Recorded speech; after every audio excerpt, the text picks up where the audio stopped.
Hello there, 32-bit landers, and welcome to another episode of our podcast. I have here in GTO, and we'll be shortly joined by Mark. How's it going, GTO, how's it guys? going? Oh, it's going good. Been a long week, but Now we're getting into the meats and grits of this episode. The thing that you love ba ba most. ba ba ba da, da. Sorry, I can't control myself. I know, Pokemon, baby. Gotta catch 'em all, man. So, for all intensive purposes, this episode is going to remain a gen specific talk on a playable history of Pokemon that does not include any of. Well, we'll mention some of the like spin off games. We are going to talk a little bit about the anime, but we're totally dedicated on talking about just the games that were released. So, GDO. As for me as a Pokemon player, I was one of those kids who grew up with Pokemon all around him. And at the time, back in 1997, I swore I hated it, Bruce. I swore I hated it. And then as the years went on, it just started eating at me.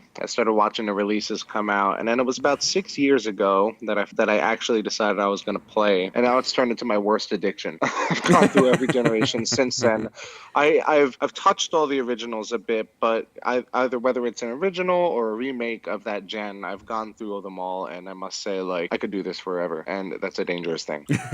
Well, with me, it was I've played in passing again. It was a very difficult thing to grab a Game Boy or a Game Boy Color or a Game Boy Advance. The only handhelds that were released in India was starting with the Nintendo DS or the 3DS. The DS also wasn't Right. available so easily. You had to like kind of order it and someone would import it, and you were paying like about $20 more than what the price was. Well, it could be worse. You could get lucky and you could get a US. And back then, all of these games region locked. They weren't, Right. region free like the Switch is now. So it was very difficult for you to play a game. Although there were trading cards. Trading cards were quite a big thing. We had Pokemon and Digimon, and these were neck and neck back in India. But here's what defined the victory for Pokemon in India in terms of media. The influence of the anime itself, Cartoon Network, like when it launched, Dragon Ball Z and Pokemon launched together. And I'm talking about the Pokemon from 1996 Ash's The Quest. Indigo like, League, yeah, yeah. the Indigo League and all that. Brock and Misty. Here's what I'm gonna do. I'm gonna go and correct me if I'm wrong on this, alright? I'm gonna go really quickly, talk about each game as it came out on which generation and which year. So we'll start. Roger. 1996, we had Pokemon Red, Blue, and Green, which was on the Game Boy, and then later released on the 3DS Virtual Console. And then we had Pokemon Yellow on the Color, which was the same as Pokemon Let's Go Pikachu and Let's Go Eevee. Let's be honest about it. It was just very well redone, but it was the same game, essentially. The next game we Correct. had in Yeah. 1999, which was on the Game Boy Color. Again, this was an exclusive. It's called Gold and Silver.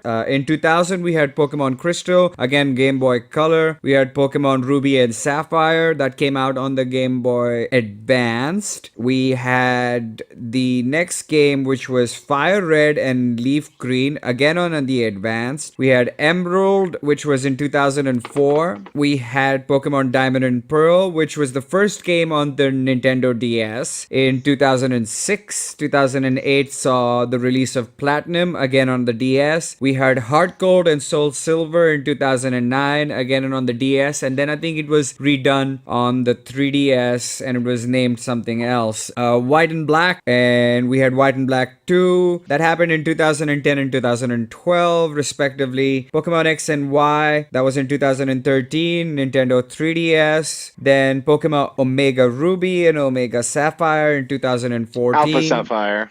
Sorry, Sapphire. Alpha Sapphire. Apologies. Yeah. Pokemon Sun and Moon, which was in 2016. Pokemon Ultra Sun and Ultra Moon in 2017. So the last official handheld Pokemon Gen game would be Pokemon Sun and Moon, because Ultra Sun and Ultra Moon were just better versions of Sun and Moon, if I'm not mistaken. Yeah, with a little extra story. And also, before Black and White 2, everything after Red and Blue, those release dates, those are Japanese release dates. In the West, they came out a year later until we got to Black and White 2. Then they started getting them all at the same time. Yeah, So so that's the only thing I noticed. Yeah.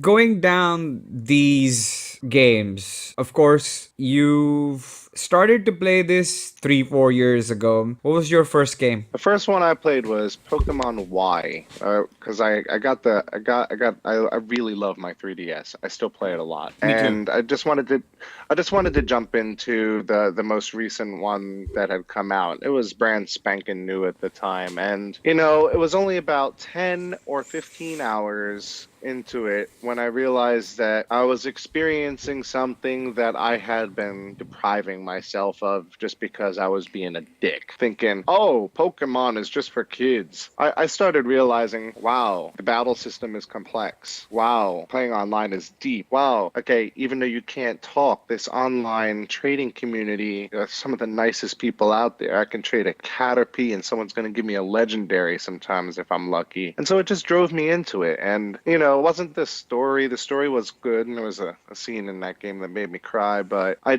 had a lot of fun with it. And then when I just saw how much else there was to play and how all the way back to the original Pokemon games, there's still ways today to capture and transfer Pokemon from every one of the games you just mentioned, and even some side games, into the most current games. I was like, holy cow, like none of this is going to be wasted time. I could pop in a game that's 15 years old and then take those Pokemon and put them into Ultra Sun and Moon and see them beautifully rendered in 3D. And so it kind of takes away the aged factor of the games. Like, it's still worth visiting them, even if you haven't, played in 10 years. So Yeah, sorry, I was just about to say this. This is something that I experienced with Let's Go Eevee when I was playing. They have a trading system in it as well, right? So, and you select 3 random Pokemons, and then you wait for the other person to select 3 random Pokemons, and right, then you can that's choose which correct. ones you want to trade and stuff. I saw some Pokemons on there which were not on any Pokemon guides or maps, and this guy was ready to trade, and I couldn't get him to trade on anything because, and I don't even remember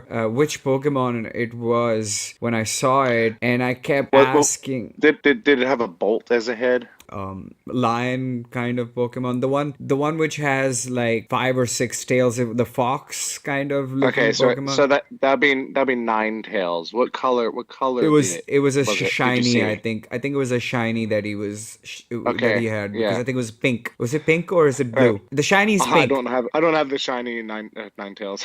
Yeah. So But there are also Alolan forms on there from Gen 7. while I was doing my homework, something that really fascinated me about the story of Pokemon, like I talked to you about this earlier, there's 3 ways you can actually discuss Pokemon itself. One is the birth of the game, the franchise, the trading cards, all of that. That is the creation of the Pokemon games. Then there is all the generations and all the ways the Pokemon games were made better with every generation, and the timeline at which it stands. That's a way which we can discuss that. But the one which fascinated me the most was the evolution of the Pokemon universe. Which they Right. had their own Big Bang. They had 2 essential Pokemon in the beginning. There was a fire Pokemon and a water Pokemon, a land Pokemon and a water Pokemon, and then there was a sky Pokemon. Again,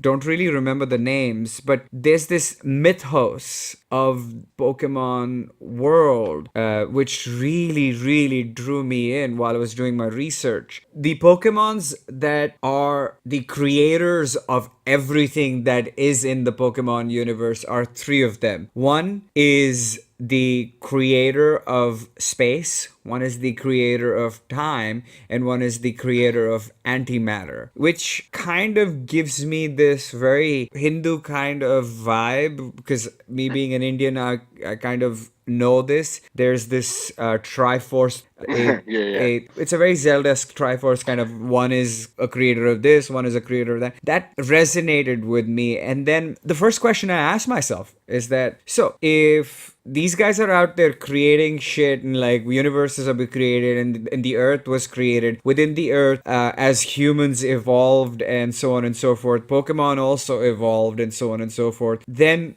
it hit me. Just like every kind of mythos, every kind of origin story which is in like history, there's always something to do with the earth, fire, wind, leaf, which is leaf would be the representation of biology, the plants and vegetation, right? These essential Pokemons are what drive me towards what is Pokemon in its whole. And that's what actually got me going in Let's Go Eevee. I wanted to catch every single one of the different kinds or variations of Pokemon. Now, since you've caught them all, what's your favorite type? Well, I've got ringing around in my head right now some of the things you just said, just thinking about it, because that's a hard that there is no favorite for me. You know, when you talk about time and space, you have the legendaries Palkia and Dialga flipped around.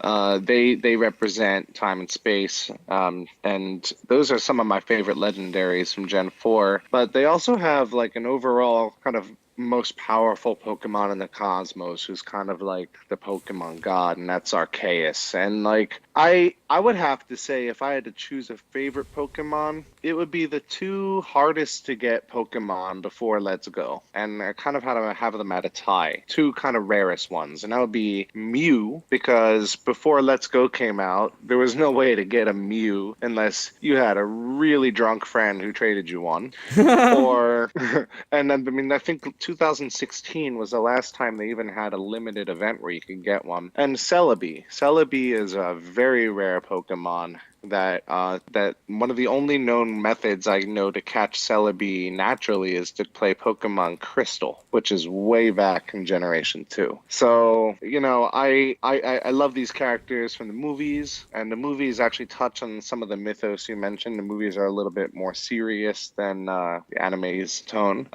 even though sometimes as the years go on, they start to kind of rehash and retell stories. I believe at one point they made Mewtwo into a female character after being a male character, and now they're going back. So I'm thinking But I thought Mewtwo's just cool, too cool to have a gender. no, but I thought that Yeah.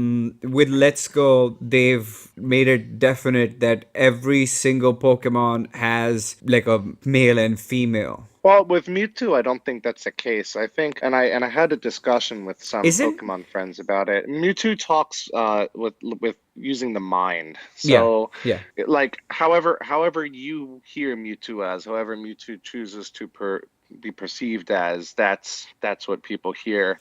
And I find it kind of fascinating because like it shows the evolution of the character into a more understanding sentient being.